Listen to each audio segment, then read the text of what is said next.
Bonjour, je m'appelle Pierre-Antoine, j'habite Paris. Comme tout Parisien, les pouvoirs publics m'alertent régulièrement sur la qualité de l'air que je respire et qui n'est pas satisfaisante.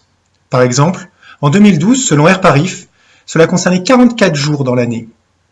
Ce sujet de la pollution ne touche malheureusement pas que les Parisiens, mais des centaines d'autres millions de personnes dans le monde.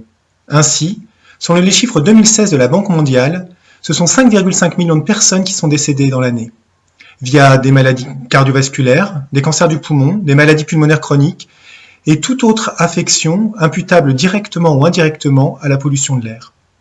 Selon les sources de cette même Banque mondiale, la quantité de dioxyde de carbone dans l'atmosphère est passée de 320 parts par million en 1958 à plus de 390 en 2010. Entre autres causes humaines, je citerai l'industrie, le trafic routier, l'incinérateur de déchets ou les centrales électriques aux combustibles fossiles. Étant citadin, je vais me concentrer dans la suite de cette vidéo sur le trafic routier. Mais alors que faire? Si on est législateur au sein d'un gouvernement, on peut agir à au moins 3 niveaux. Premier niveau, contraintes législatives pour faire évoluer les comportements, comme par exemple la réduction des vitesses pour les voitures, ce qui permet mécaniquement de baisser les émissions. Deuxième niveau, l'obligation réglementaire d'améliorer la performance environnementale des voitures à travers des contraintes toujours plus exigeantes en termes d'émissions de CO2 par kilomètre parcouru. Troisième niveau, enfin, on peut inciter les évolutions des comportements de manière douce, à travers notamment des gains financiers pour les personnes qui utilisent des moyens de locomotion plus respectueux dans l'environnement, comme le covoiturage ou les transports en commun, ou même le vélo. Évidemment, on s'expose à des difficultés et des critiques de ceux qui ne souhaitent pas changer leurs habitudes ou qui considèrent qu'améliorer l'impact environnemental coûte trop cher. Dans ce cas, en parallèle d'une fermeté sur le fond, une action de pédagogie sur les enjeux est essentielle. Elle permettra au mieux de convaincre les plus récalcitrants et au pire de s'appuyer sur une opinion publique qui promouvra notre action. Si l'on est un habitant, les actions à mener ne manquent pas. J'en distinguerai 2 catégories. Une première que j'appellerai l'exemplarité individuelle, comme de prendre les transports en commun ou même mieux de privilégier la marche ou le vélo, dès que possible.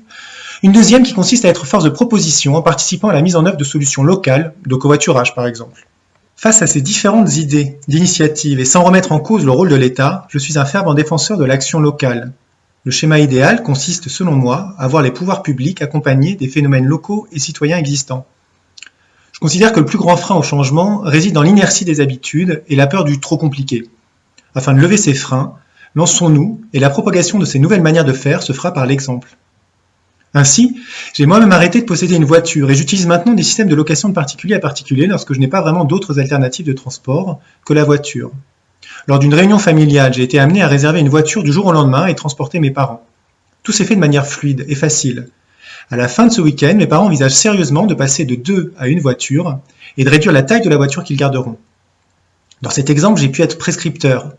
Bien évidemment, tout un chacun a la responsabilité aussi d'être à l'écoute des bonnes initiatives et de les adopter quand elles ont été convaincues par l'exemple. Ainsi, je garde dans un coin de la tête l'idée de tester le covoiturage de bureau, suite à des échanges que j'ai pu avoir avec des personnes plus averties que moi sur le sujet. C'est bien de l'échange d'idées et des actions à plusieurs que naîtront les changements de demain, et surtout qu'ils se diffuseront. Maintenant, je vous laisse, je dois retrouver mes amis en ville, et j'y vais à pied bien sûr. À bientôt!